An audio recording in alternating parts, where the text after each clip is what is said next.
Muy bien, chicos, muy buenos días nuevamente. Vamos a continuar este seminario que estamos desarrollando, ¿ya? Y ahora vamos a pasar al curso de literatura. Pero antes quedó pendiente la práctica del lenguaje, ¿ya? Y quería compartir algunas claves con ustedes con respecto o comparar las respuestas que tienen ustedes con respecto a lo que tengo yo.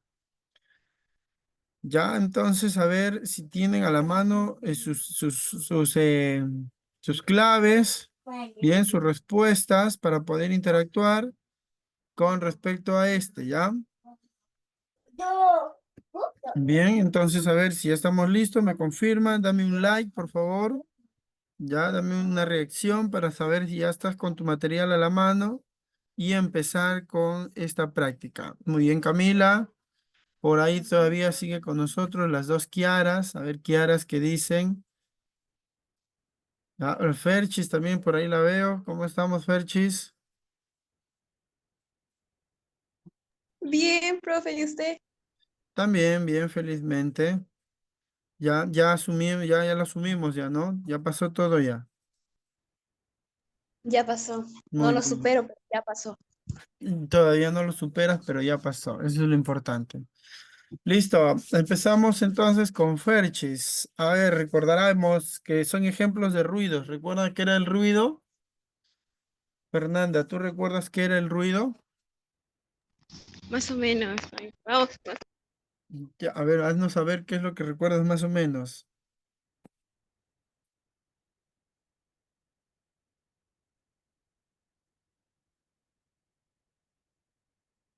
El ruido de mi corazón, dice Fernanda. ¿Será? Ya, A ver, profe. Camila, disculpa. Es una obstrucción al mensaje, Es una obstrucción, bueno, del claro, mensaje. es una obstrucción, ¿no? En el transcurso del mensaje cuando pasa del emisor al receptor. Hay dos elementos, ¿no? Fundamentales, el emisor y el receptor. Y el ruido viene a ser esa obstrucción que ocurre en el mismo. Vamos a ver, entonces aquí dice que hay dos ejemplos. La dislalia de una persona y las anfibiologías del mensaje, ¿no? Elevar la voz, elevar la voz será un ruido. Creo No, Creo que no, ¿no? Claro, en realidad porque eso permite fortalecer en realidad el mensaje, ¿no? El subrayado de palabras y el uso de mayúsculas definitivamente no van a ser. No, la dislalia viene a ser un trastorno del lenguaje que manifiesta la pronunciación, ¿no? La incorrecta pronunciación de las palabras. Esa es la dislalia y eso se convierte definitivamente en un ruido, ¿no? Alguien que tiene problemas para poder pronunciar no plantea un mensaje eficiente de uno a otro lado, ¿no? Entonces, si yo encuentro con una persona con dislalia, lo que me va a querer decir definitivamente no se va a lograr entender. Entonces, ahí hay un ruido, una obstrucción del mensaje. ¿Y la anfibiología? ¿Qué es la anfibología? La anfibología viene a ser una mala interpretación de las palabras, ¿no? Es decir, una interpretación correcta de manera intencionada también, ¿no? Entonces, esos son definitivamente dos obstrucciones claras o dos ejemplos claros de ruido. Bien. No, imaginemos que estamos por ahí, por ejemplo, caminando, para dar un ejemplo de anfibología, imaginemos que estamos caminando y encontramos a unos hinchas del equipo universitario, ¿no? Tú sabes que a los hinchas del equipo universitario se les menciona se menciona como una Se les menciona como un sobrenombre, les dicen gallinas, ¿no? Entonces estamos allí, estamos conversando, están dos personas conversando frente al camino que están haciendo los hinchas de la U, y por ahí uno le dice al otro, mira, ahí está la gallina de tu hermano, ¿no? Haciendo entender tal vez eso, o de repente por ahí también está pasando una gallina y es del hermano del acompañante, ¿no? Entonces, el receptor no sabe a quién se refiere, o si al hincha de la U, o en su caso, al animal que está por ahí con respecto a su receptor, ¿no? Entonces, con respecto al mismo, ¿no? Entonces, te das cuenta que cuando se genera una doble interpretación o una mala interpretación del mensaje, se está también planteando un ruido, porque no sé a qué mensaje se refiere. Entonces ahí tenemos que tener en claro eso. Muy bien, continuamos. A ver, continuamos. Camila, el ejercicio 2, ¿cómo quedamos? Creo que lo hicimos Eh, esta parte, ¿no? no, No, no lo hemos hecho. Ya. no. Entonces, el ejercicio 2, ¿coincides conmigo? Ruido psicológico. Yo creo ruido administrativo. Ruido administrativo, muy bien. Dice que son las interrupciones o barreras en las cadenas o despachos dentro de una organización socioadministrativa, una empresa, colegio, universidad, etcétera, etcétera. Esto de acá definitivamente me empieza a generar unas ideas sobre lo administrativo. Hasta ahí estaría comprendiéndolo muy bien a Camila con respecto a su respuesta. Sin embargo, ¿qué dice luego? En su estructura interna no maneja los mismos objetivos, generan trabas en el proceso comunicativo, ya, o sea, ahí hay un problema. Ahora, ¿cuáles son las causas? Las causas se deben al no manejo de las ideas, a no manejar las mismas ideas, principalmente a no manejar, a deficiente organización, falta de liderazgo, patrones de comunicación, estatus o roles, bajo rendimiento, boicot, entre otros. En conclusión, estamos hablando de que ahí hay toda una serie de elementos con respecto a lo psicológico. Se fue Camila, esperemos que regrese. Entonces, ahí por eso es que todos estos elementos plantean el ruido psicológico. Ahora, ¿por qué no sería administrativo? Como primer punto es que no existe el ruido administrativo como parte de los elementos de la comunicación, ¿no? Entonces, y otro es que claramente nos está dando los elementos de lo que es la psicología como tal. Bien, sigamos, sigamos. Me parece que las dos Kiaras no estaban la semana pasada, si no me equivoco. Confírmame, Kiara. Y Kiara también confírmame. Sí, pero yo no estaba. No estaba muy bien. No estaba, ¿no? Entonces, ahí está el material por si acaso, chicas. Ya ustedes pueden acceder a él para que lo repasen, den una repasadita. No está de más por ahí siempre conocer sobre esto. La información. Recordamos que la información es el traslado de un conocimiento de un lado hacia otro, pero no regresa. Cuando regresa ya se llama comunicación. Fernanda nos va a dar acá sus respuestas. ¿Coincides conmigo, Fernanda? Tú que has estado muy atenta la semana pasada en las clases, en la clase de comunicación. Ah, eh, ¿puedes repetir si me había llamado mi mamá? Ah, ya, ya, sí, no te preocupes, Fernanda, entendemos, no te preocupes. No, la pregunta es, coincidimos en respuesta con respecto al ejercicio 3. Se relaciona con la información, dice, es el conocimiento de un aspecto de la realidad. Claro, o sea, yo veo la realidad y conozco sobre algo. Ya, recuerden, chicas, la información significa que yo recojo la información de un receptor, pero ya no puede el receptor darme a mí una información. No, no va de un lado a otro, como la comunicación. La información sí va, solamente va hacia un lado. Entonces, el conocimiento de un aspecto de la realidad, sí. El proceso por el cual compartimos conocimientos, ahí está, definitivamente lo desligo ese de ahí. No, elimino esta parte, esta clave. Son los registros a través de las percepciones, claro, registros, ¿no? Tomo notas con respecto a las percepciones. Y se comparten, si no se comparten, perdón, no se comparten. Cuando no se comparten es porque va solamente de un lado. Entonces, mi clave es 1, 3 y 4. Ahí está. Pregunta, examen de admisión. De las siguientes situaciones comunicativas, un conferencista expone frente a una audiencia, pero ¿qué es lo que me pide? Mira, ve, hasta ahí no sé nada, ¿qué es lo que me pide? Tengo que saber qué es lo que me pide. Ya, lo que me pide es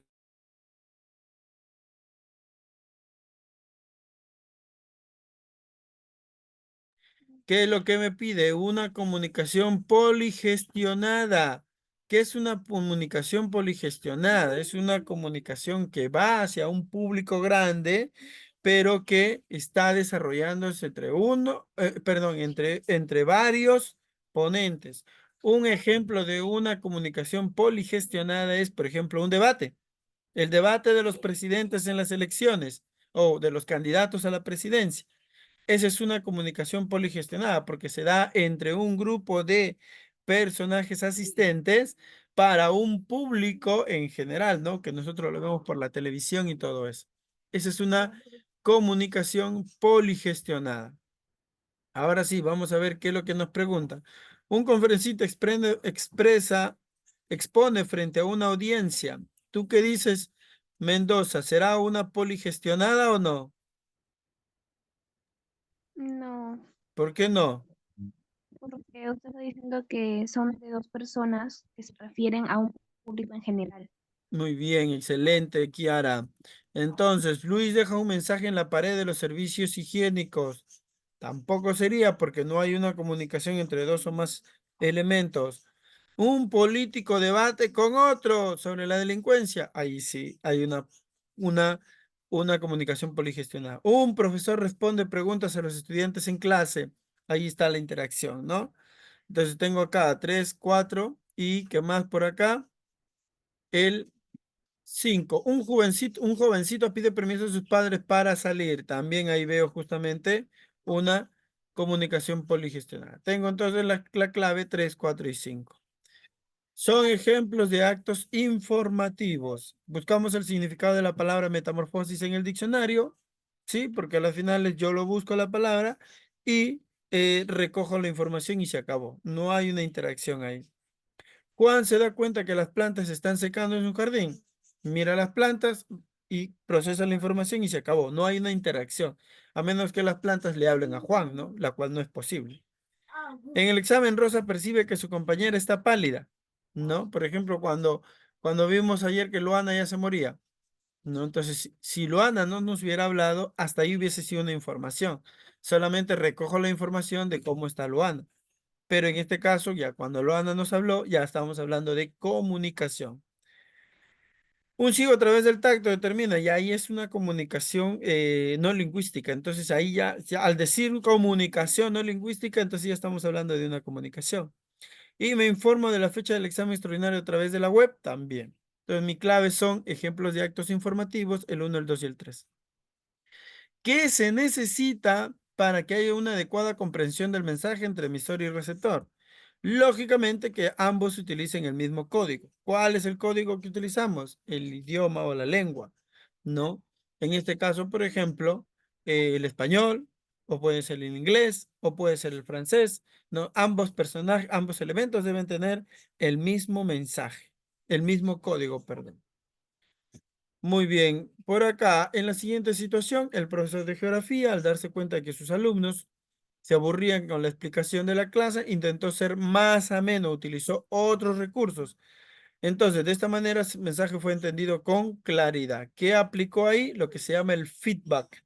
¿Qué es el feedback? La repetición del mensaje. ¿Ya?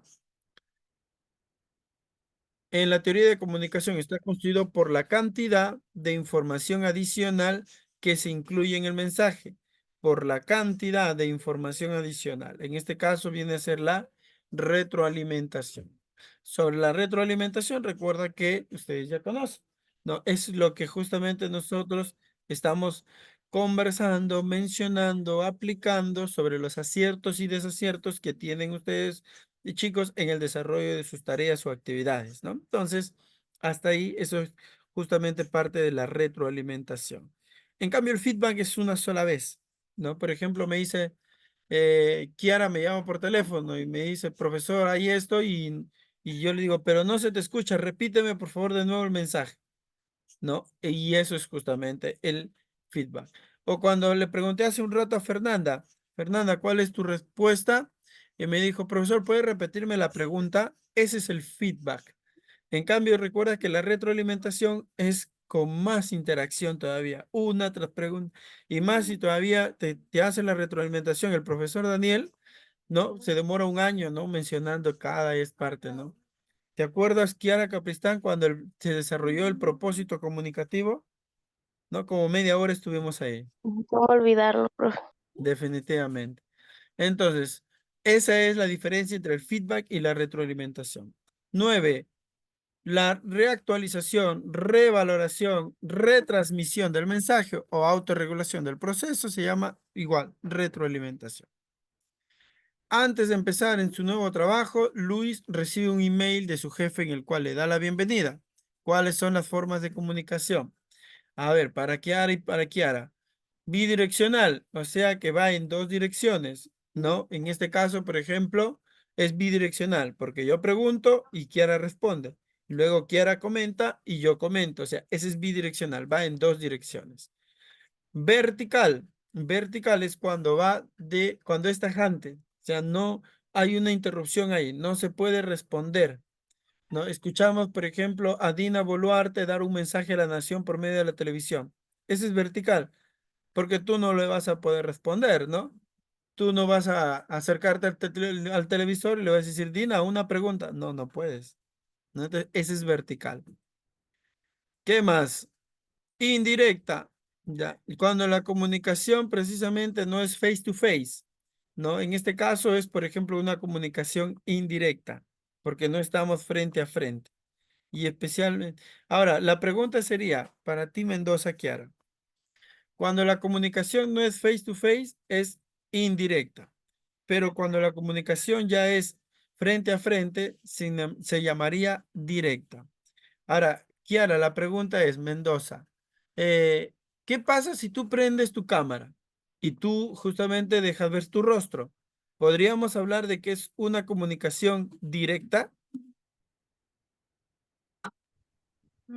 Ahí estoy como en duda porque estamos por medio de un celular o computadora y directa se podría decir que es cuando estás en persona delante de la otro individuo o usuario. Claro, pero repito, ¿y qué pasa si, por ejemplo, en esta situación tú prendes tu cámara? Ya, yo estaría viendo también, te estaría viendo a ti, ¿no? Así como en la comunicación presencial, que nos vemos uno frente al otro. Ya, entonces en ese caso sería, No te escuché, Kiarita. en ese caso sería directa. Justamente, igual sigue siendo precisamente indirecta por el hecho de que eh, la directa exige la presencialidad, o sea, tiene que estar sí o sí uno frente al otro. No, en cambio, la indirecta, como se da en este caso, está desarrollando una distancia, ¿no? Entonces, sí, sí, sí, o sea, estaba bien lo que dijiste al inicio, ¿no? Muy bien, la vertical, ascendente, bueno, descendente por ahí que se vio, y la lingüística, ¿no? La comunicación lingüística es lo que se utiliza con palabras, la no lingüística, lo que utiliza señas, gestos, etcétera. Bien, entonces, no existe una vertical ascendente y descendente, sino que le dan una particularidad. Acá lo importante es que es vertical. Entonces acá yo tengo la vertical. Ya, luego por acá tengo la indirecta y tengo la lingüística, porque se desarrolla un mensaje. Ya, ahora, como es de jefe a trabajador, por eso considero que es la descendente, ¿no? Si fuese al revés, ya lo hubiera marcado la ascendente, como dice acá. Ya, entonces la clave es 2, 3 y 5. La D de Daniel. Seguimos. Observamos por la televisión al presidente Martín Vizcarra, que nos informa sobre la disolución del Congreso por no conceder la cuestión de confianza. Ya, las clases de comunicación en la situación comunicativa descrita entre los televidentes y empresa televisiva. Televidentes y empresa televisiva son directa, se da de manera directa, definitivamente que no se da, ¿no? Entonces, en ese sentido, estamos viendo que no es directa.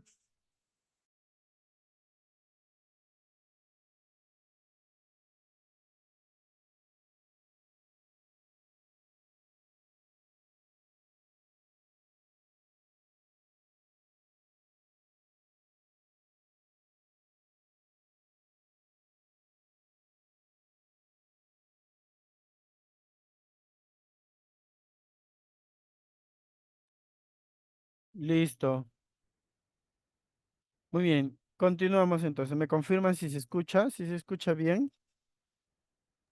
Sí, profesor, sí se escucha. Muy bien. Listo, entonces. Decíamos que directa no es porque no se da face to face, está transmitiendo por medio de la televisión. Lingüística, claro, es lingüística. Y no lingüística también, seguro, porque mientras que está hablando está haciendo sus gestos, sus mímicas, etcétera. ¿Es pública? Claro, es pública porque está dirigido para todos, es de interés para todo el mundo. Y es indirecta, ahí sí, ¿no? Sí es indirecta. ¿De acuerdo? Horizontal, no es horizontal como es la horizontal, es decir, que se da del mismo nivel. Y privada, pues lógicamente que no es privada porque nos interesa a todos. Vertical, es vertical, claro, porque justamente estamos hablando del presidente para abajo, ¿no? Y unidireccional, sí, porque solamente tiene una sola dirección. Bien, la clave entonces sería 2, 3 y 5. En la siguiente situación comunicativa, en el famoso chat La Botica, no sé si ustedes se acordarán que había un chat La Botica de los congresistas que hacían ahí sus triquiñuelas. Percibimos los diálogos entre un grupo de congresistas que acordaban desestabilizar al gobierno. El tipo de comunicación es autogestionada. Autogestionada significa que solamente hablaba uno. No, no, no, no, no solamente hablaba uno. Horizontal, o sea, era precisamente del mismo nivel. Sí, era del mismo nivel, pero no era directa, porque no era face to face. Estamos hablando de un chat de WhatsApp. ¿No hay comunicación? Sí hay comunicación, porque ahí pues intercambiaban información uno con respecto a los otros. Vertical, no, porque precisamente todos eran el mismo nivel, todos eran congresistas. Y bilateral, es decir, siempre iba para ambos lados, sí. E indirecta también. Por eso nuestra clave es la E de enano. Ya. En la siguiente situación comunicativa, el profesor explica a sus alumnos cierto contenido de literatura. El símil como figura literaria es un recurso poético por el cual se establece una comparación entre dos realidades. Por ejemplo, tus ojos son como bello atardecer, como el sunset perfecto en mis pupilas disuelto. Ya, entonces pregunto acá, ¿cuál debería ser el lenguaje predominante, la función del lenguaje predominante? Bien, algunos podrían marcar, y la mayoría en esta pregunta para el examen marcaron precisamente como poético. Bien, la pregunta sería, ¿es justamente la respuesta correcta o será la respuesta correcta? No, profesor, pero ¿por qué poético? Porque estamos hablando de un poema y que tiene que ver, y todo lo que tiene que ver con la literatura podría plantear o tendría que plantear precisamente lo poético. Camila, ¿estarías de acuerdo? Mm, sí, sí estaría de acuerdo. Estarías de acuerdo, ¿no? Y definitivamente, el tema es que, ¿no? Mira, ve, acá dice, y acá te está mencionando también, el lenguaje o la función del lenguaje predominante. Solo en el ejemplo del profesor, ¿y qué dice el profesor? Que el profesor explica a sus alumnas. O sea, todo lo que viene de acá es distractor, es mentiroso, como ya sabes quién, ¿no? Entonces, todo lo que dice acá no sirve. No solamente te distrae, te hace para que caigas en la trampa. Y para colmo, mira, el poético lo han puesto al último para decir, esa es la fija. Entonces acá está la clave, pues solo el ejemplo del profesor y en el ejemplo del profesor, la función del lenguaje que resalta es la informativa o referencial. Por eso la clave es la B de boca. Ahí está. No, estaba muy buena esa pregunta. Bien, chicos, yo les paso esta información en un momento para que ustedes puedan seguir cotejando sus respuestas, ¿ya? Y quería compartir algo más también muy importante, ¿ya? Que refiere a el trivial o la trivia que habíamos publicado en el Facebook, ¿ya? Y que tiene que ver justamente con esto, con lo que acabamos de ver, ¿ya? Siempre por ahí respondiendo a la trivia siempre les ayuda, ¿ya? A ver, vamos viendo, dijo el ciego. Acá está. Acá está, esta es la trivia que justamente se ha publicado.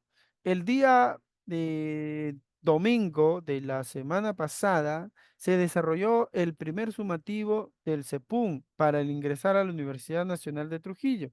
Recuerden que estos seminarios tienen un poquito esas características y con ese sentido, con ese objetivo, para que vayan conociendo información sobre el mismo.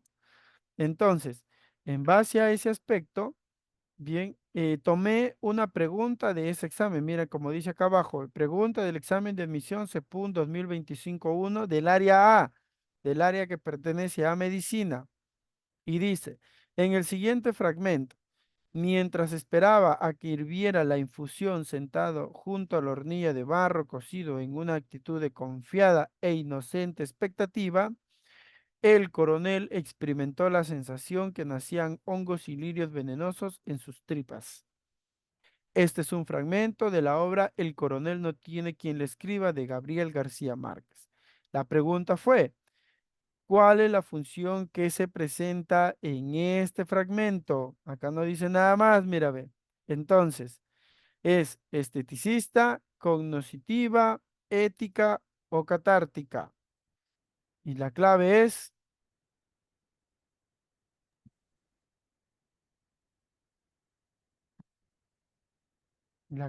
chicas, a ver, chat, chat, chat.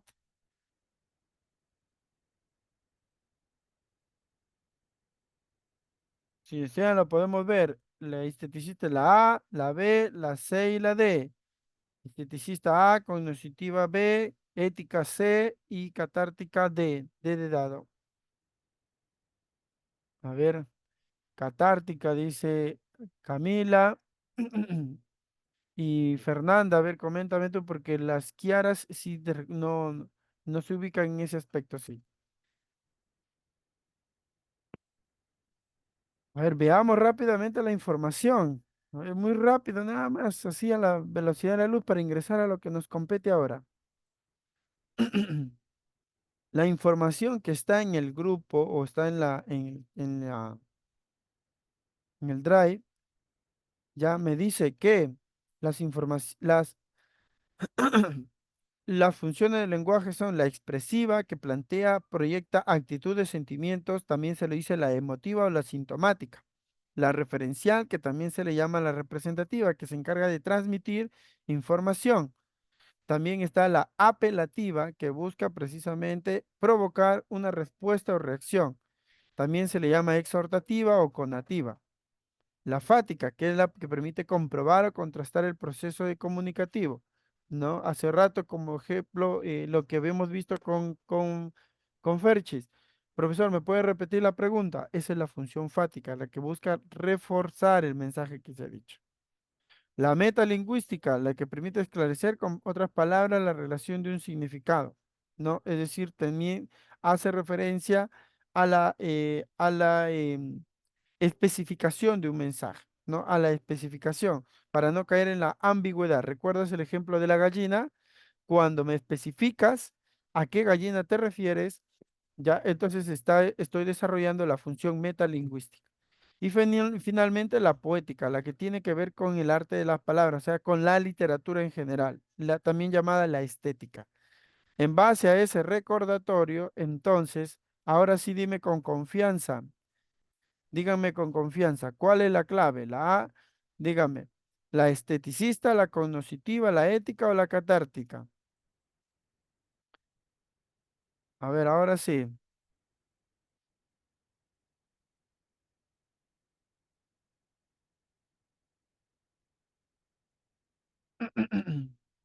A ver, díganlo con fuerza.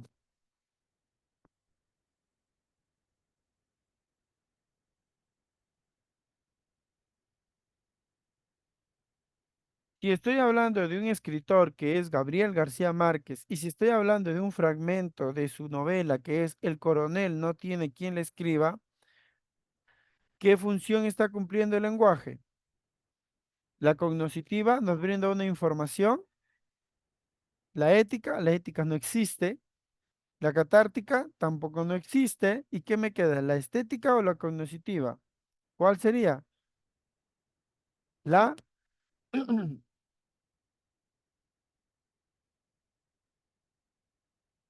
sería la que tiene que ver con la literatura, ¿no? La esteticista. Recuerda que lo estético tiene que ver con la belleza y la belleza tiene que ver con la literatura. Entonces, en ese aspecto, por eso la clave viene a ser acá el emoticón con el corazón, ¿no? Entonces, ¿qué es la esteticista? Bien, entonces, allí tenemos la resolución y de este nivel. La pregunta, mira, ve, para el examen de medicina. Ya, para medicina, imagínate, así de fácil son las preguntas del examen, ya lo dijo la profesora hace un momento. No es tan complicado las preguntas del examen. A veces nosotros nada más nos complicamos con respecto al mismo. Bien, a ver, quiero dejar de compartir para ver otro ejemplo muy rápido que tengo por acá con respecto al lenguaje para de una vez ya ir a lo que nos corresponde. Ya nos vamos a lo que nos corresponde. Creo que lo tengo por acá.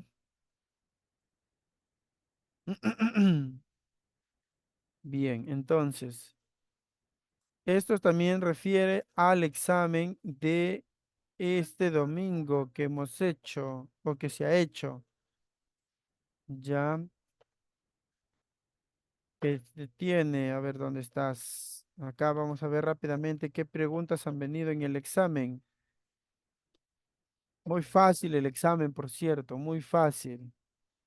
Ya, acá está. Estas preguntas van para estas carreras del área C: antropología, arqueología, ciencias de la comunicación, ciencia política, derecho, educación inicial, primaria y secundaria, historia, trabajo social y turismo.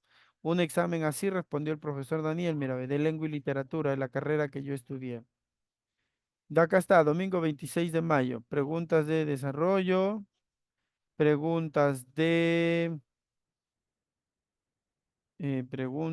varias preguntas. Ya este de ciencias sociales, que tiene que ver con historia. De repente por aquí hay algunas preguntas que ustedes han visto. Y acá están las de comunicación.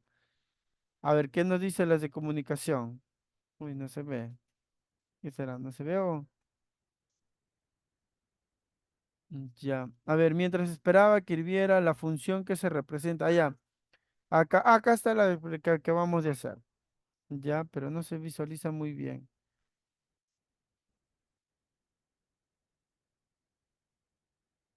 Qué raro, yo lo tenía justamente. Bueno. Vamos a verlo entonces para la siguiente clase. Ya lo voy a tener mejor, con una mejor resolución.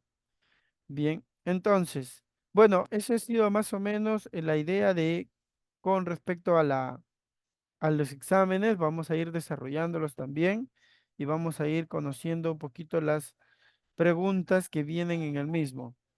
¿Ya?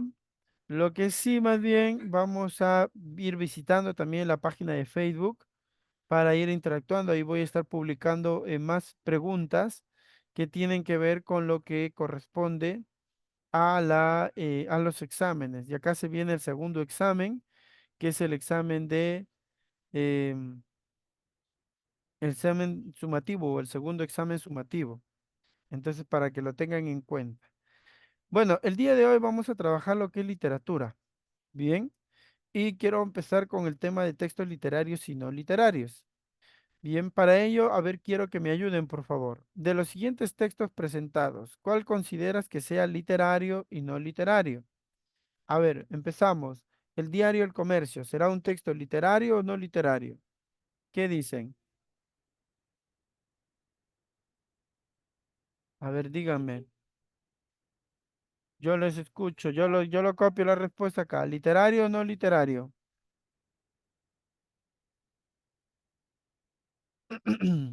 A ver, háganme saber sus respuestas. El texto, el diario El Comercio, o un diario El Comercio es el periódico El Comercio, ¿no? Así como la industria, así como el satélite, así. Ese será un texto literario o no literario. Los textos literarios, como dice su nombre, son referentes a la literatura, ¿no? Guarmacuyá y todas las sangres, ¿no? Los perros hambrientos, etcétera. El diario El Comercio, ¿será literario o no literario? A ver, dígame. No literario. No literario. Muy bien, por acá lo ponemos. Los heraldos negros, ¿será literario o no literario? Literario. Literario. Literario, muy bien. Literario. Las normas de convivencia, que no las cumplimos. ¿Literarios o no literarios? No literario. No literarios, muy bien. La línea de tiempo de mi escritor favorito regional. ¿Literario o no literario? No literario. No literario. Muy bien. Guarma Cuyay. Sí. Literario, literario, muy bien. Romeo y Julieta. Literario. Literariazo, ¿sí? Muy bien. Vamos por acá. Los perros hambrientos. También. ¿Literario o no literario? Literario. La leyenda del zorro. ¿Será literario o no literario? Literario. Literario. Muy bien. Instrucciones para utilizar un televisor. ¿Será literario o no literario? No literario. No. No literario. Muy bien. Y el libro más bonito de todos los cursos. Libro de No literario. comunicación. No No literario. literario. No literario. Muy bien. Bien, vamos a confirmar entonces estos saberes previos o estas deducciones con la teoría que vamos a desarrollar. Bien, dejamos esto por acá. Ya está. Y seguimos. Bien, no borro esto.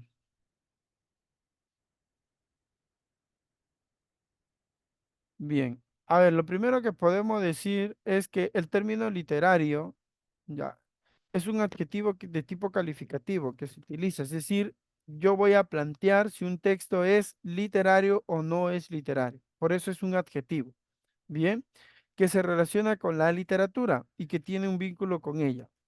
¿Qué es la literatura? Es una de las muchas artes que ha creado el hombre. El ser humano ha creado muchas artes, la pintura, la escultura, la literatura, que se basa su estructura en la palabra escrita. Es decir, ha existido desde tiempos muy antiguos, inmemorables, y se caracteriza por ser extremadamente variada y rica en lo respecto a formas, estructuras, problemáticas tratadas, etcétera. Y cuando me refiero a tiempos inmemorables, me refiero a esas épocas antiquísimas, ¿ah? Por ejemplo, se dice que desde la época de los cavernícolas, ellos ya estaban haciendo literatura. Y luego vamos a entender por qué. La literatura tiene que ver con las letras, con la formación de los sonidos escritos y luego para ser leídos y repetidos así eternamente. Entonces, en base a eso vamos a ver la diferencia de los textos literarios y no literarios. Los literarios tienen un propósito artístico y estético, es decir, tienen belleza. Una cosa es que te digan, por ejemplo, le escriban a Kiara el su crush le escriba a Kiara, no tiene los ojos bonitos, y otra cosa es que le diga dos perlas en tu rostro, ¿no? La literatura es lo que vuelve precisamente bello a la expresión como tal. ¿No? Entonces, ese es el texto literario. En cambio, los no literarios tienen como propósito informar nada más, ¿no? Persuadir o dar instrucciones.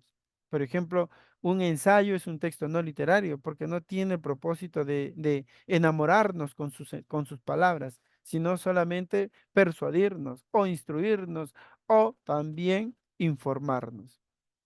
El texto literario busca eventualmente transmitir enseñanzas o hacer reflexionar. Todo texto literario como que tiene ese mensaje, ¿no? De dejarnos pensando con respecto a su mensaje, a sus ideas que tiene, ¿no? Los textos no literarios presentan un lenguaje sin valor estético, acorde al propósito específico. Y bueno, con respecto a esto también está relacionado con la primera idea diferenciadora, ¿no? Que tienen básicamente ese propósito, ¿no? De reflexionar o de analizar, pero sí de informar o exponer con respecto a la información brindada. Los textos literarios tienen un lenguaje especial, por eso los vuelve textos literarios, el lenguaje literario que utiliza. En cambio, el texto no literario utiliza un lenguaje normal, simple, objetivo. A eso me refiero con normal. Finalmente, los textos literarios son los poemas, los cuentos, las fábulas, leyendas, obras de teatro, etcétera. En cambio, los no literarios son los informes, noticias, instrucciones, recetas, cartas, un horario de clases, un libro de comunicación, un diagrama, un organizador visual, etcétera. Vamos a ver en base a lo que ustedes han respondido si hemos respondido bien. El diario El Comercio, ¿habrá sido un texto literario o no literario? Un texto no literario. Muy bien, ahí su check para ustedes. Ya. Los heraldos negros, un texto literario. Las normas de convivencia, un texto no literario. La línea de tiempo, también un texto no literario. Creo que por acá sí dijeron no literario. Guarmacuyay, literario. Romeo y Julieta, literario. Los perros hambrientos, literario también. La leyenda del zorro, no literario. La leyenda del zorro no es no literario, interesante. El texto no literario, las instrucciones y el libro de comunicación, un texto no literario. No, la leyenda del zorro, ¿por qué es no literario? ¿Alguien me puede decir eso?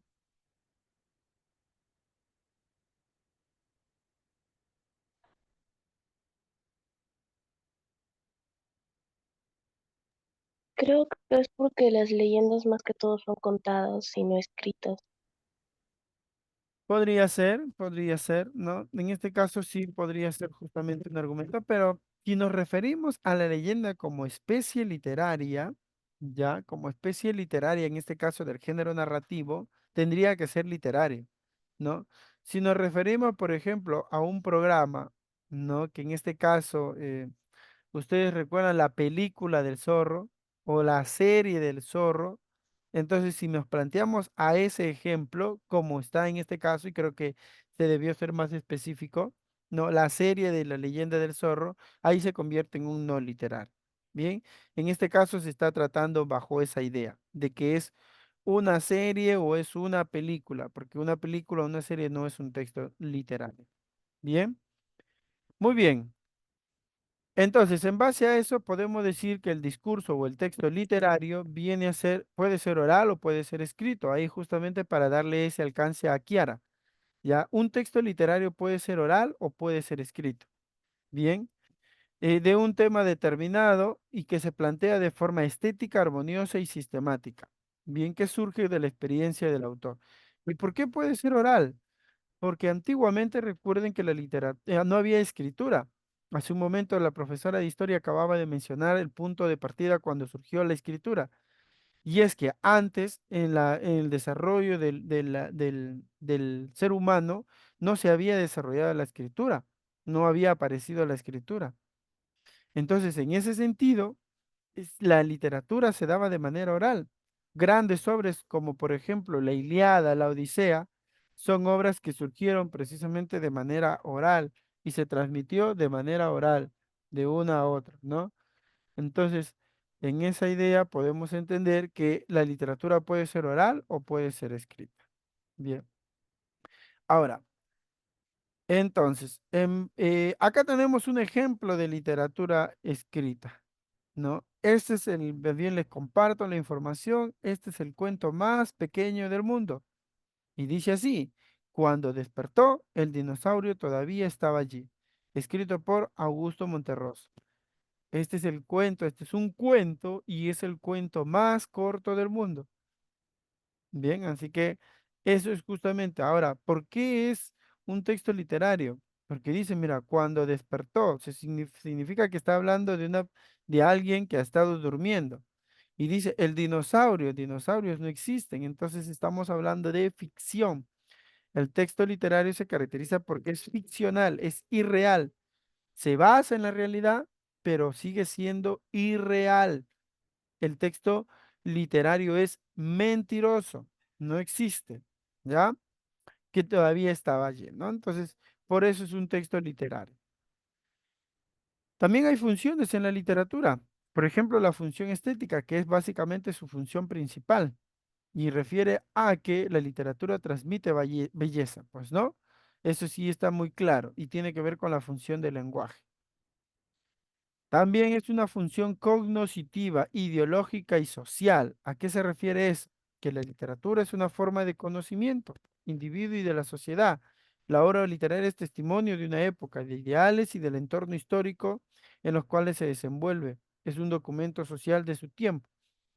Por ejemplo, gracias a las obras de la Ilíada y la Odisea, podemos identificar de que se ha logrado plantear cómo ha sido el desarrollo de diferentes costumbres o formas de pensar de esa época. Gracias a las obras de la época incaica, nosotros también podemos saber cómo ha sido la forma y cómo se han desarrollado las costumbres, las actividades, las tradiciones de esa época, ¿no? Por ejemplo, una situación muy parecida es las obras de José María Arguedas. Gracias a las obras de José María Arguedas hemos podido ver cómo es que se plantea una forma de vivir, costumbres, formas de pensar, ¿no? Se convierte en un documento social. Entonces, no solamente nos da una información hermosa, sino que también nos da una información real. Por eso decimos que la literatura se basa en la realidad y plantea información real, plantea información de la realidad, pero eso no quiere decir que exista como tal. No podemos asegurar que existe un Ernesto, un Cuto, una Jacinta, ¿no? A menos que vayamos a la RENIEC y busquemos a esos personajes y realmente podemos decir que existió, ¿no? Entonces, por eso la literatura sigue siendo ficcional. Evasiva, la literatura sirve como un medio de escape. La literatura nos permite salirnos del mundo real, tan caótico y horrible y horripilante por tantas tareas que nos dejan en el colegio, ¿no? Para eso sirve la literatura, para poder escapar precisamente de una realidad. En ese sentido, pues, eh, tiene esa función también, la función evasiva de poder escaparse del mismo y poder visitar hasta otras culturas, porque recuerda que la literatura tiene esa forma de pensar. La ética, porque nos da un mensaje que tiene que ver con la enseñanza de las cosas buenas y malas que deberíamos hacer, ¿no? Tomando en cuenta lo que hemos visto en Warmakuyai, ¿no? Sabemos quién actuó mal y sabemos quién actuó bien. Entonces, en base a eso, pues, que generan controversia, sí, pero ya nos da un mensaje con respecto a cómo deberíamos comportarnos. Eso se refiere a la moral.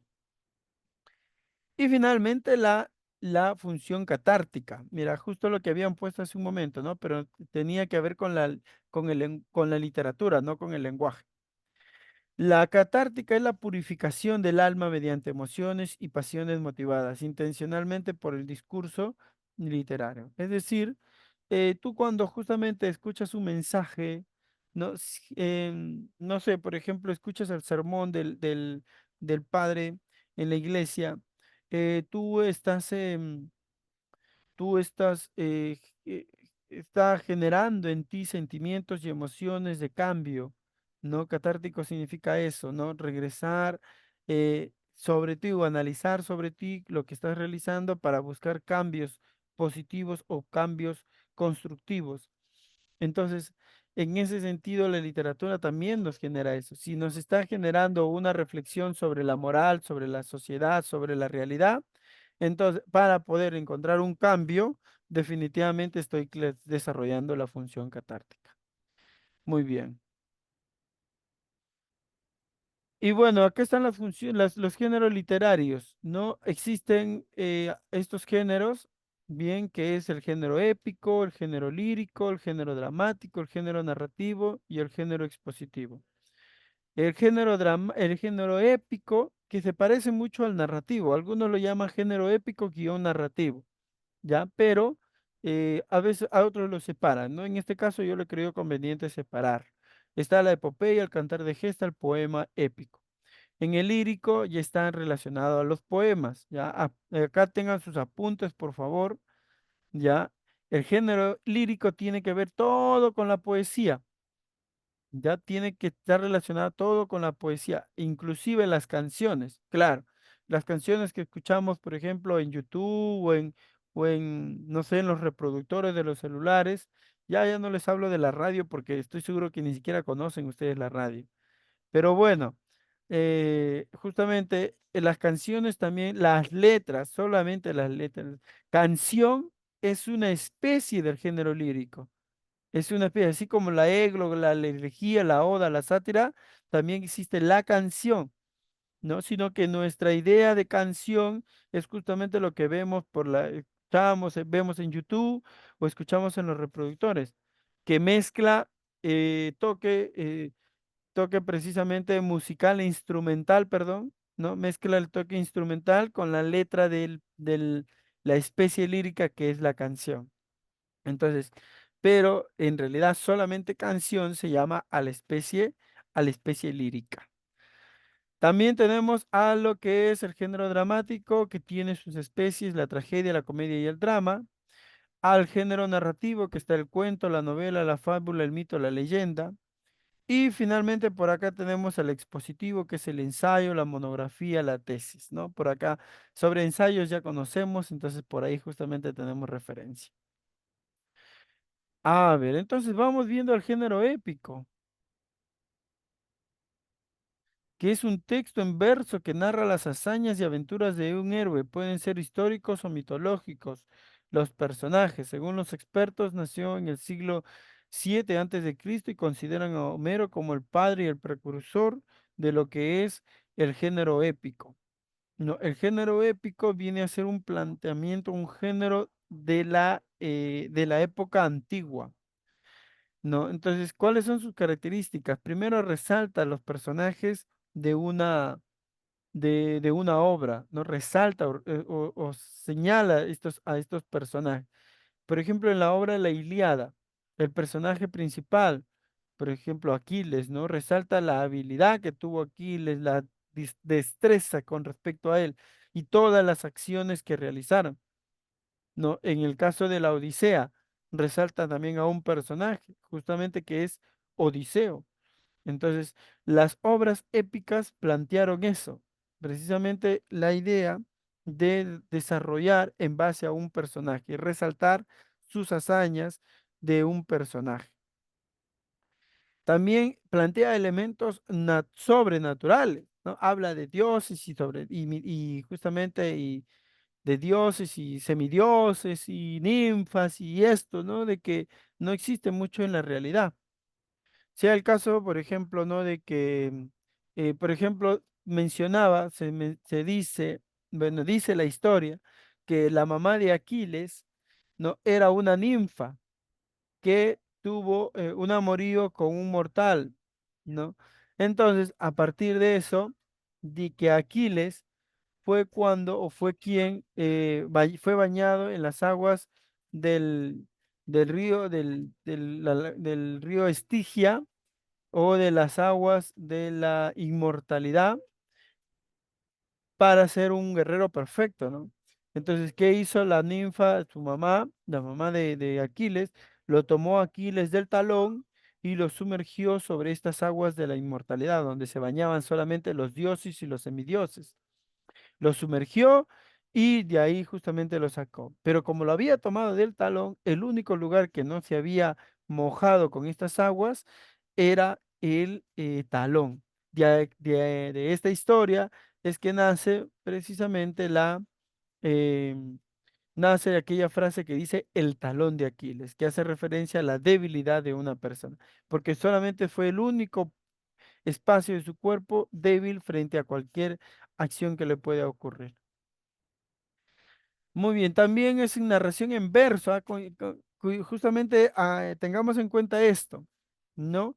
De que las narraciones, porque son narraciones, atención con esto, por favor, ¿ah? Las obras épicas son narraciones, ¿ya? Nos cuentan historias, ¿ya? Pero están contadas en verso y esa es la característica diferenciadora con el género narrativo. El género narrativo sí está escrito en prosa. ¿Qué es en verso? Se refiere a que está escrito así como los poemas, ¿no? ¿Recuerdan a los poemas? ¿No? Que están escritos así por verso y que forman una estrofa. Por ejemplo, el himno nacional es un tipo de poema, ¿no? De esa manera están escritos, en este caso también, los trabajos del género épico, ¿no? Entonces, ellos manifestaban precisamente. Ahora, la temática siempre era bélica, o sea, siempre hablaba de guerras, la Ilíada, la batalla de Ilión, ¿no? En donde se realizó, ¿no? Una guerra durante 10 años, ¿no? Entonces, eso es precisamente una historia muy interesante con respecto a la Ilíada. La Odisea también, cuando regresó Odiseo a su casa, ¿no? Y encontró a una veintena de pretendientes que querían casarse con su esposa Penélope, ¿no? Ahí hay una trifulca, una pelea, un asesinato, ¿no? Siempre precisamente, o el cantar de gesta, o el mío sí, que también hace referencia a discusiones con respecto a eso. La presencia religiosa, que es una última característica y que hace referencia precisamente a esto, a la gracia y el acompañamiento de Dios, tanto en la época griega así como en la época medieval, que es donde surgió precisamente estas obras. Entonces, la Ilíada y la Odisea siempre estaban predestinados la vida de ellos por los dioses. Entonces, había una presencia, ellos siempre adoraban a sus dioses. Claro, eran politeístas, ¿no? Tenían varios dioses.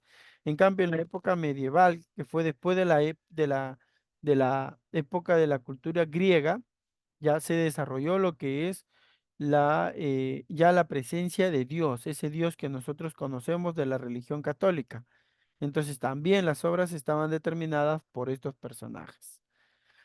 Muy bien, entonces hasta ahí tenemos las características de las épocas del género épico.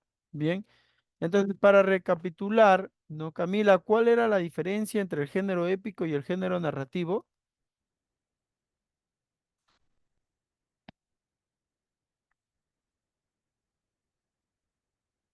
Una diferencia clave entre el género épico y el género narrativo, Camila.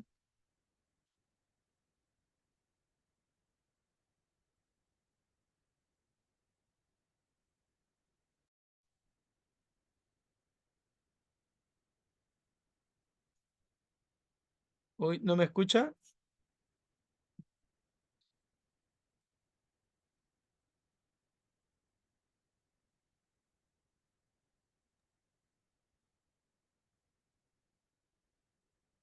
Que Allá. sí, sí me escucho, ¿Sí, sí se escucha? sí, Ya. estamos en internet. Que el épico describe, por ejemplo, sucesos Ya, a ver, y uno claro nada más, uno preciso, Camila. ya describe sucesos. Y el género narrativo, También describe sucesos y hechos. claro, pero en este caso narrativo tiene un narrador. También el género narrativo y el género épico también tiene su narrador. El épico describe historias ficticias. Igual que el género narrativo. Muy bien, Camila. A ver qué dice Kiara Capristán. Kiara, ¿cuál será una diferencia entre el género narrativo y el género épico?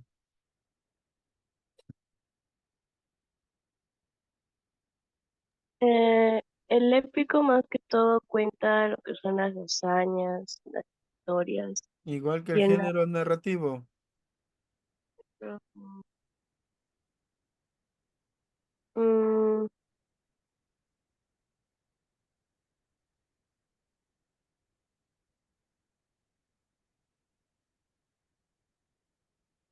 la presencia de héroes o historias.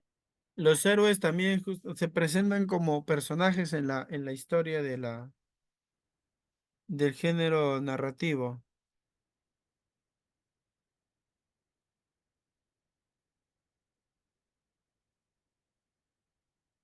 Ya, hace un momento le dije, chicas, a ver, Kiara Mendoza, de repente con esto, si se acuerda de repente Kiara Mendoza.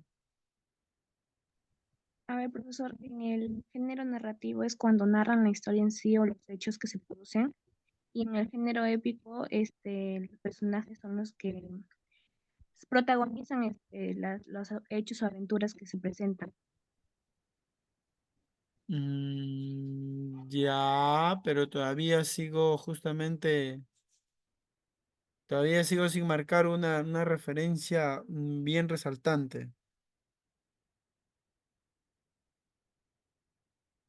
A ver, les repito, Ya, la diferencia básica entre el género épico y el género narrativo, porque muchos se confunden a estos dos géneros, algunos hasta lo consideran como uno solo, y eso es totalmente errado, ya, es que en la forma en cómo se expresa. Re- El género épico se expresa en verso, por más que son historias, que hay personajes, que hay narradores, que hay elementos. Todo, mira, todos estos elementos que está acá a la derecha, todos estos elementos se repite con el género narrativo, todo, excepto este de acá, la narración en verso. Ya en el género épico se narra en verso y en el género narrativo se narra en prosa. Voy a poner un ejemplo. Ya, a ver, permíteme rapidito, acá tengo un ejemplo para que me puedas entender a qué es lo que me estoy refiriendo. Ya, a ver, acá está, creo. No, no, no, no. Acá tengo un ejemplo de la Ilíada en verso. Ya, o sea, cómo era precisamente en esa, cómo se mencionaba precisamente la obra como tal.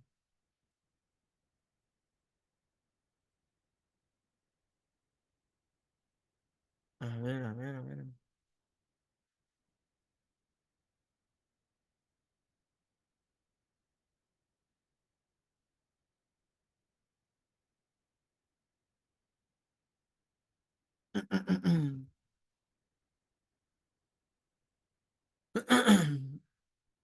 Porque ya en el caso de en el caso de del género narrativo, ya se plantea en prosa. Por ejemplo, la obra Guarmacuyay. O por ejemplo, eh, la obra Paco Yunque. Son obras que están planteadas en en prosa. ¿No? Su estructura se desarrolla bajo esas características, ¿no? De un inicio hasta un final dentro del renglón. En cambio, en la prosa, en el verso, no. En el verso tú sabes que tiene sus propias características, ¿ya? A ver, no encuentro justamente un ejemplo, pero bueno, esa es un poco la idea que quería transmitir con respecto al género épico, ¿ya? O de repente encuentro la Odisea. Bien. En donde me está contando la historia de manera como yo lo estoy planteando, que es en verso. No hay, no hay, no hay. Acá tenía yo un ejemplo justamente de la Odisea en verso.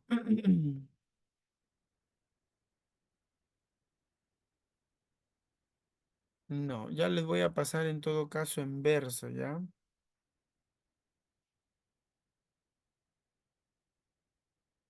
A ver. Ya. A ver, acá está.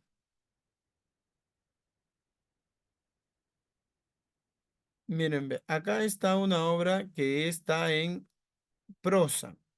¿Cómo se caracteriza que está en prosa? Porque se plantea desde el inicio hasta el final de los renglones con respecto a su escritura. Empieza desde la esquina y termina hacia la otra esquina. Está dividido en párrafos, como lo pueden ver ustedes y como han visto un libro normal de un cuento, un mito, una leyenda. Este es en prosa. Pero en verso se puede dar de la siguiente manera.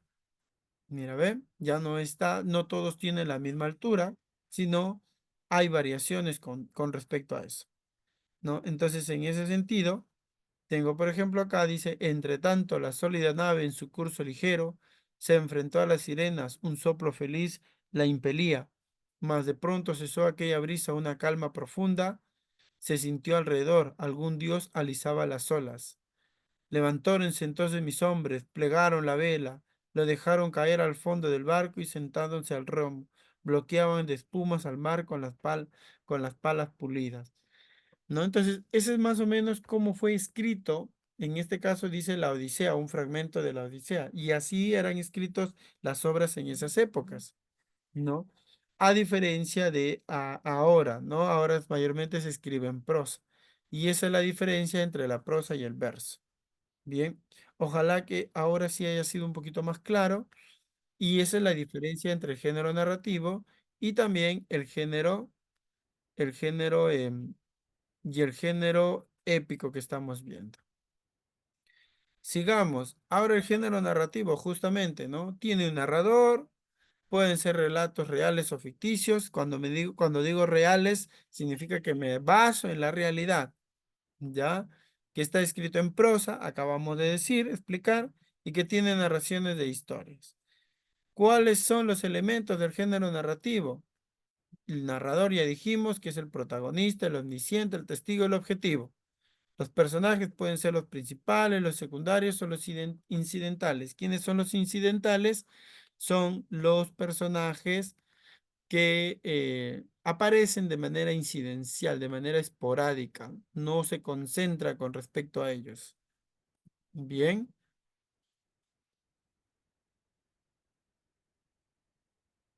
Ujú. También tengo, también tengo a los,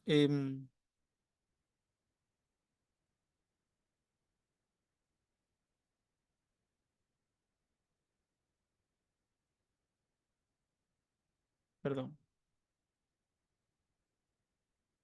Ya también tengo precisamente el tiempo que puede darse en el orden cronológico o según también el orden del relato, ¿no? Aquí hay dos tipos de tiempo y lo vamos a ver en breve. Y el espacio que puede ser un físico, un social, hasta un psicológico, según justamente cómo se dan las características. ¿Ya? Luego también tenemos el género dramático. El género dramático ya refiere a las obras que van a ser representadas en un teatro. Bien, hay precisamente este tipo de obras, ¿no? Que exponen, que plantean lo que son las características de lo que es una obra para ser expuesta hacia en un teatro, ¿no? En un escenario, etcétera. Estas obras dramáticas, su razón de ser, son escritas, ¿no? En guiones, con justamente diálogos y todo eso como texto. Sin embargo, su razón de ser es que están escritas para poder representarse siempre en un teatro.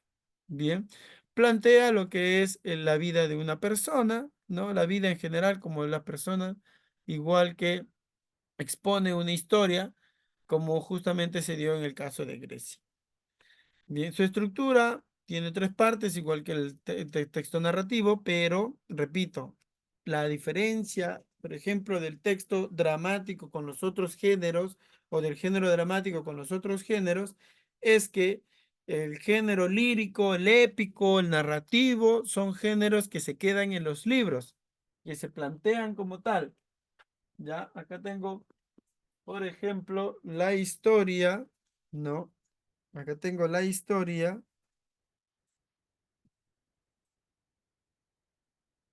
Mira, ve, acá tengo yo un libro, no se ve muy bien, ya, bueno, acá está, tragedias griegas, dice, mira, ve, ¿y qué plantea esto?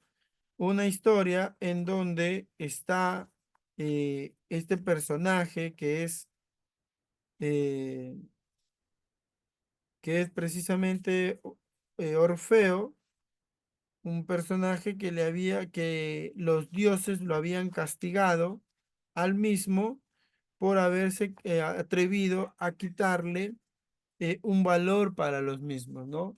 Según la historia de Orfeo, es el que, eh, no, no es Orfeo, ¿cómo se llama este personaje? No recuerdo su nombre, ya les voy a mencionar, ya, pero le había robado precisamente el elemento más sagrado para los dioses, que era el fuego, y le entregó eh, a los hombres. A partir de eso, él fue castigado, lo llevaron a una roca y en esa roca lo ataron, lo encadenaron y todos los días entraba un ave rapiña y le comía el hígado, lo destrozaba precisamente el hígado, se iba y en el transcurso del día se regeneraba ese hígado para que al día siguiente nuevamente venga esta ave y le coma, ¿no? Era como un castigo que le habían dado los dioses a a este personaje, bien, para que pueda enmendar su error que había cometido, ¿no?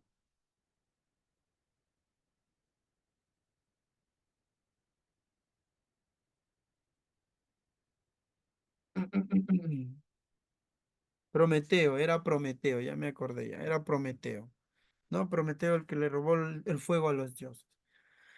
Entonces, justamente este tiene estas características, el texto dramático, que se plantea en forma de diálogos y se plantea o se crea para que pueda ser representado en un teatro. Y eso no pasa en las obras narrativas o los poemas, repito, ¿no?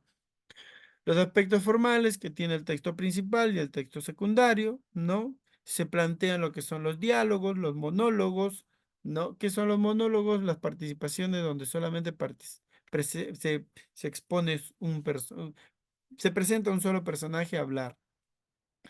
Hay también aspectos de la representación, como es los escenarios, los vestuarios, la iluminación, etc.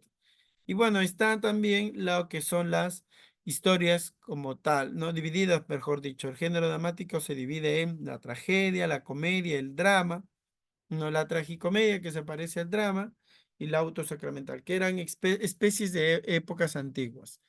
Y las formas menores que el entremés, el paso, el monólogo, la farsa, ¿no? La ópera, el sainete, la loa, etcétera, ¿no? Entonces, ahí tenemos a lo que son estas clasificación del género dramático. Una, una, un drama o una tragedia, perdón, una tragedia muy conocida a nivel internacional es la historia de Romeo y Julieta, que es una obra que está escrita en drama, en género dramático, y por eso siempre se salía a representar esa obra, ¿no? Entonces, ese es uno de los ejemplos del género dramático. Y los tipos de narradores. Acá tenemos a los narradores, por ejemplo, para el género dramático, ya el narrador omnisciente, que es el narrador que todo lo ve y todo lo sabe, todo lo conoce, conoce el lugar, conoce los personajes, conoce los sentimientos de los personajes, conoce los pensamientos de los personajes, etcétera. O sea, lo conoce todo, todo, absolutamente todo, y se presenta en tercera persona. Por ejemplo, dice, Camila caminaba por las calles de Trujillo, muy pensativa y taciturna. Mira, ve, ¿cómo sabe el nombre del personaje? Camila. ¿Cómo sabe el lugar donde está caminando Camila? Trujillo. ¿Cómo sabe cómo está Camila? Pensativa y taciturna. En una mañana fría y opaca, cuando cruzaba la pista de manera sorpresiva apareció un autobús y la iba a atropellar. ¿Cómo sabía precisamente que lo iba a atropellar? Sin embargo, cerró los ojos muy fuertes y dio un fuerte impulso. Cuando las abrió, se dio cuenta que estaba flotando por los cielos y se llenó de una serie de emociones como miedo, dudas, incertidumbres, etcétera. Miren cómo se da cuenta que el narrador, en este caso, que es quien cuenta la historia, nos está diciendo que tiene esas características, Camila. Miedo, dudas, incertidumbre, o sea, hasta los sentimientos del personaje, el narrador omnisciente lo conoce. Tengo el narrador observador, que también está en tercera persona. Sin embargo, el narrador observador, como dice su nombre, observa nada más. Conoce lo que ve, no conoce lo que no ve. Lo que no ve, por ejemplo, son los sentimientos. Y eso no lo conoce, ¿no? Por ejemplo, dice, Camila caminaba por las calles de Trujillo. ¿Eso se ve? Se ve, pues. En una mañana fría y opaco. ¿Y eso se sabe? Lógicamente que se sabe. Cuando cruzaba la pista y de manera sorpresiva apareció un autobús y la iba a atropellar. ¿Se sigue viendo? Sí, se sigue viendo. Sin embargo, cerró los ojos. ¿Se ve que cerró los ojos? Claro. Y dio un fuerte impulso, también se sabe.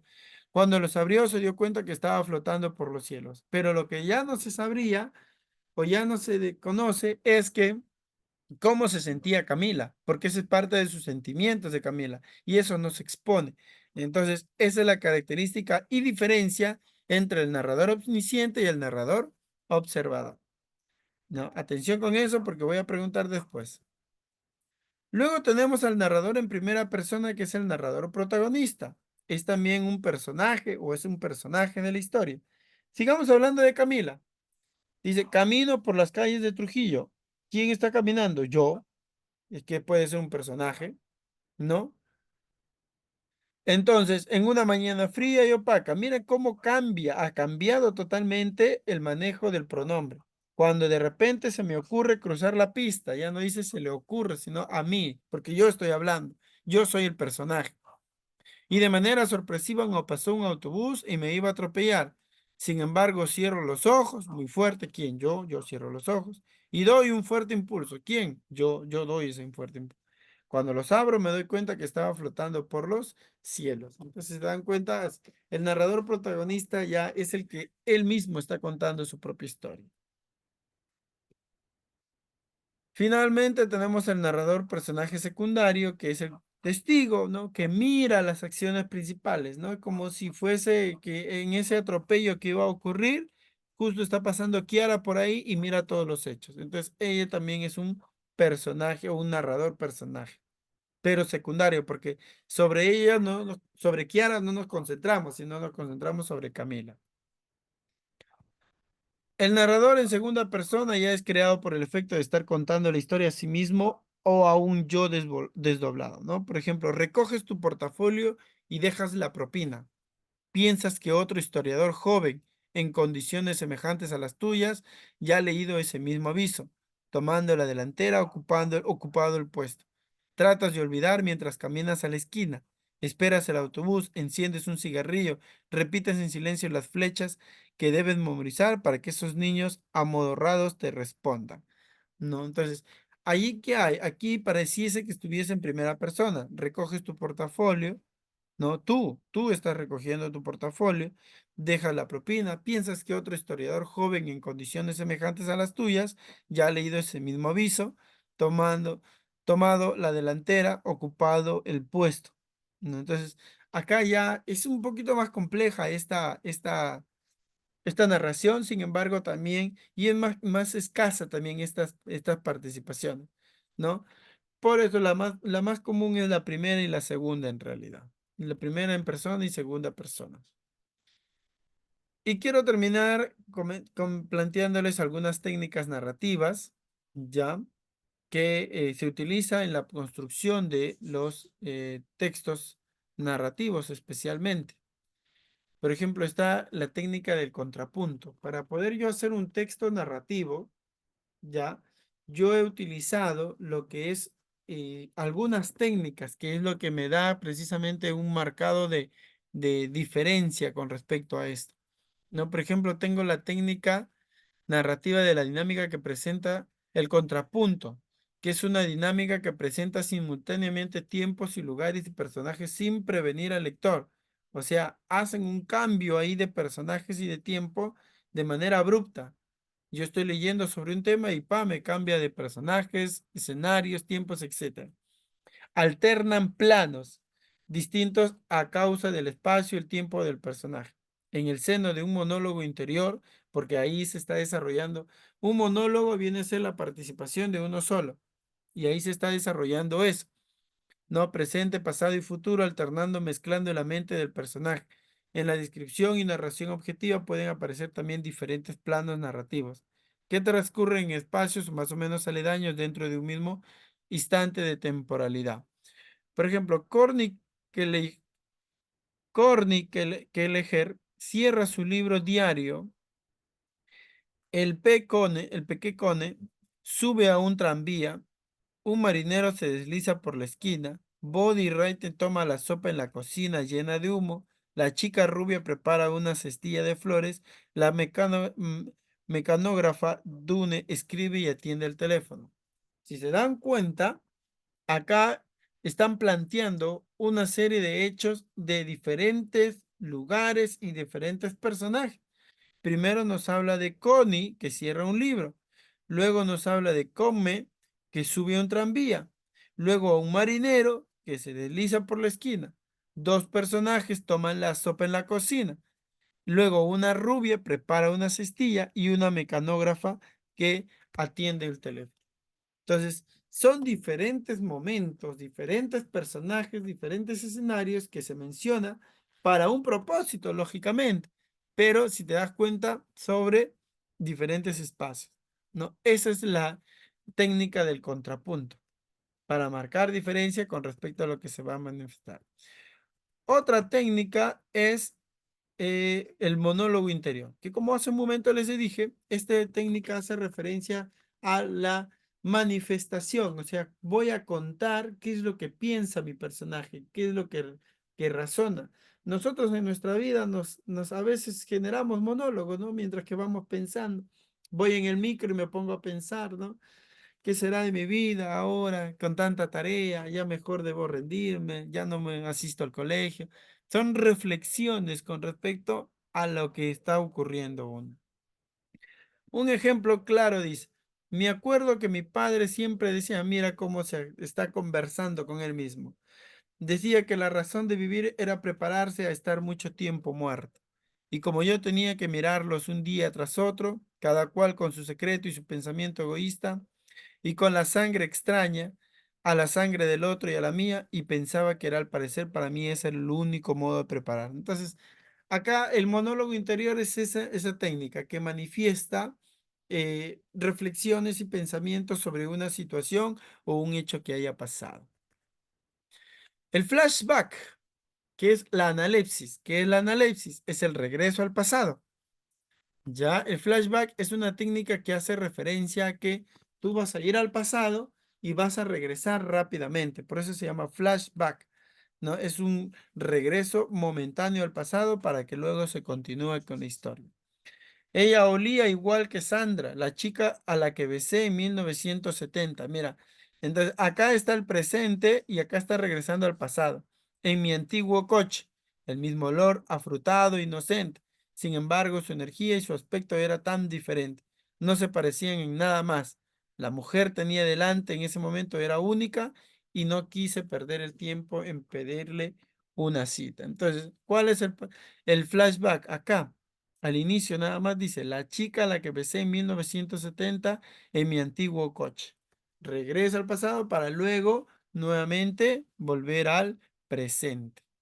Esa es la técnica del flashback. Muy bien utilizada, muy bonita en realidad, mucha técnica. El dato escondido es una técnica muy interesante también. Ya no utilizan mucho las novelas policíacas y las novelas también de, ¿cómo se llaman estas novelas? De suspenso, ¿no? Donde plantean un dato muy importante al inicio, como por ejemplo las policíacas, ¿no?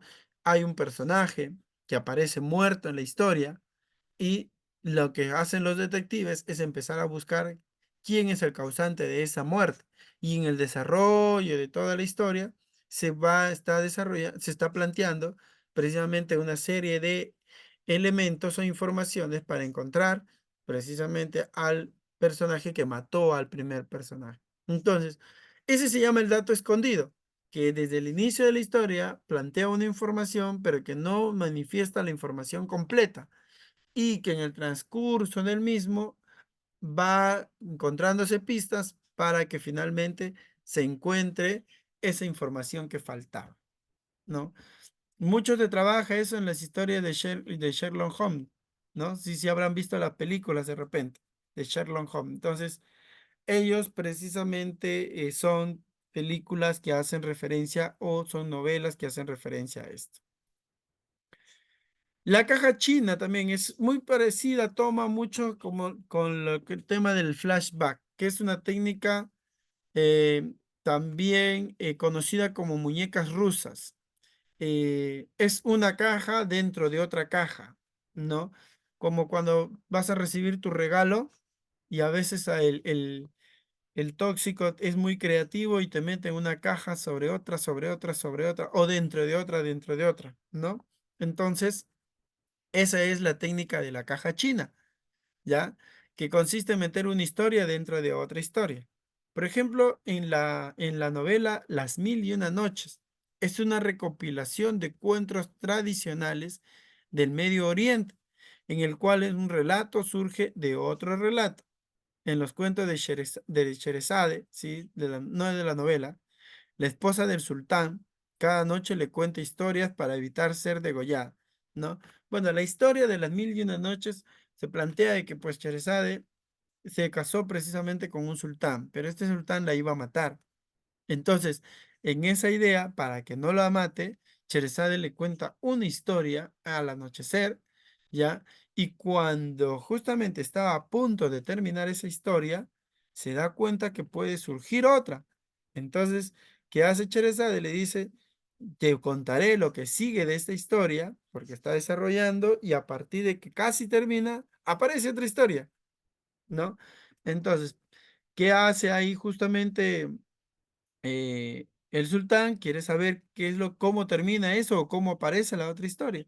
Entonces Sherezade le dice, te contaré al día siguiente, ¿no? Y así se pasó una noche tras otra noche tras otra noche para que al final el sultán no la mate, ¿no? Y pueda justamente el sultán saber cómo termina la cita. Por eso se llama la novela Las Mil y Una Noches.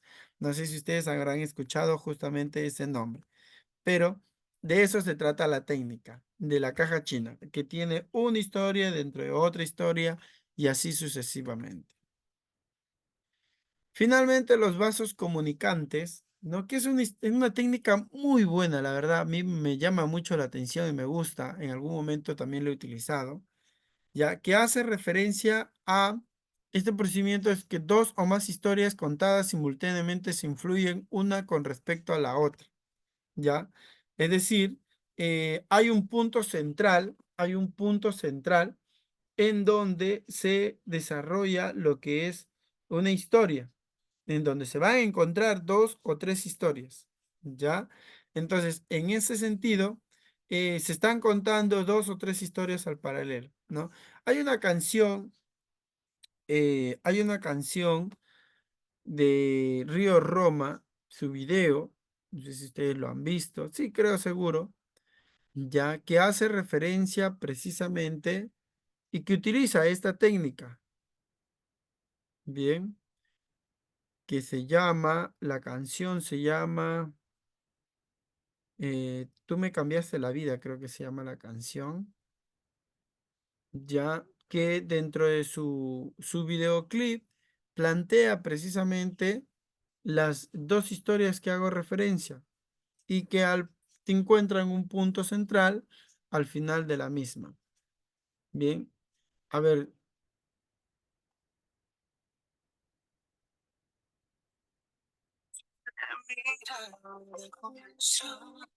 más o menos esa es la canción. Sí creo que la recuerdan, ¿no? Entonces, si se acuerdan del video, ¿no? Hace referencia que por un lado está contando la historia de la chica, ¿no? De cómo hace para poder encontrarse en el terminal.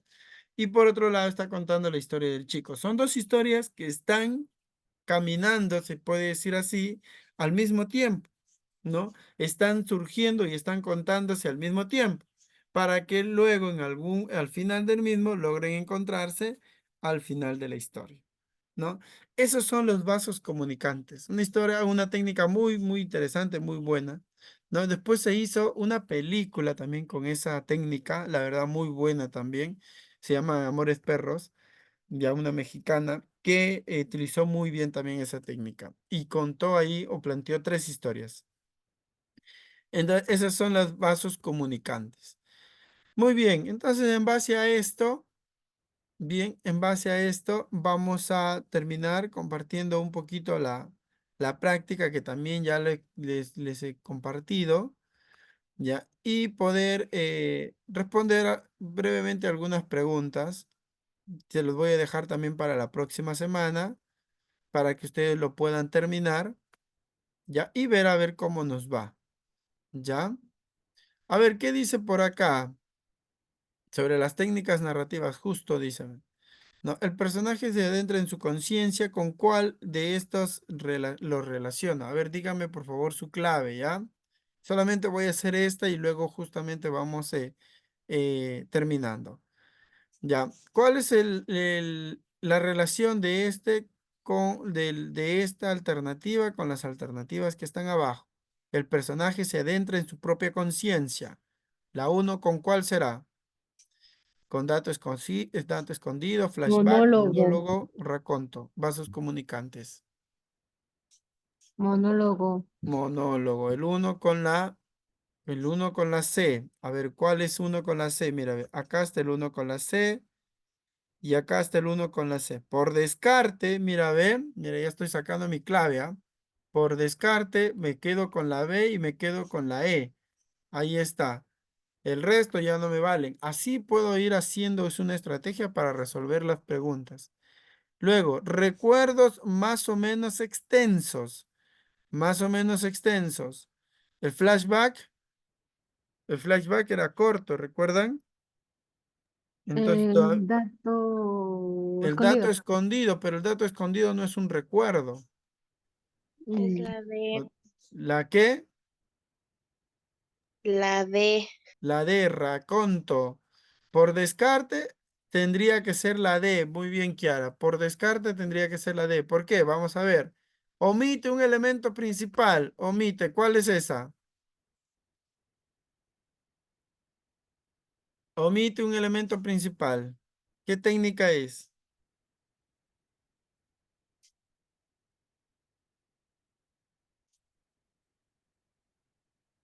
Está fácil esa. ¿Cuál es la técnica? Omite un elemento principal. Omite, dice. Dato escondido. El dato escondido, así es, el dato escondido. Entonces, el 3 es con la A. ¿Cuál me dice acá 3 con la A? Mira, ahí está, ¿ve? Y la clave es la E de nano. ¿Tengo que continuar? No necesariamente. Sí, ya encontré la clave. ¿Para qué la voy a seguir? Listo. Ahí está. Así de fácil y sencillo. Bien. Entonces, chicos, chicas. Bien, yo les voy a dejar la práctica y en la tardecita les voy a compartir en el grupo les voy a compartir un enlace para que ustedes puedan hacer la práctica pendiente de la semana pasada. Va a estar abierto desde las 3 hasta las 8 de la noche.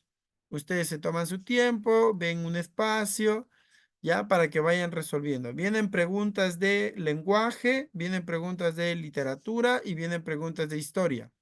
¿Ya? Para que vean a ver cómo justamente les ha ido con respecto a estos temas que hemos desarrollado. Y también a partir de eso, voy a plantear un cuadro de mérito, ¿no? ¿Quién está en primer puesto, segundo puesto, etcétera? Ya, revisen por favor la página de Facebook, ¿no? Academia Intellectum, Trujillo. Ya también el canal de YouTube donde estamos publicando estos videos y también está el TikTok, ya Academia Intellectum. Ahí estoy publicando siempre información. Esta semana también voy a publicar las trivias, así que por ahí participen, comenten, compartan para que podamos seguir participando de estos seminarios. Bien, muchas gracias nuevamente para Kiara, para Ferchis, que sigue por ahí, Camila y Kiara, que nos ha acompañado esta oportunidad todo el tiempo. Nos encontramos hasta la siguiente semana. Ya sigan, por favor, chicas, sigan con esta idea, con este proyecto que es precisamente para provecho de todos nosotros. Sé que estamos con los tiempos, pero por ahí no, nunca es eh, justamente un desperdicio conocer y aprender un poco más. Cuídense mucho y nos encontramos hasta la siguiente semana. Hasta luego. Nos vemos.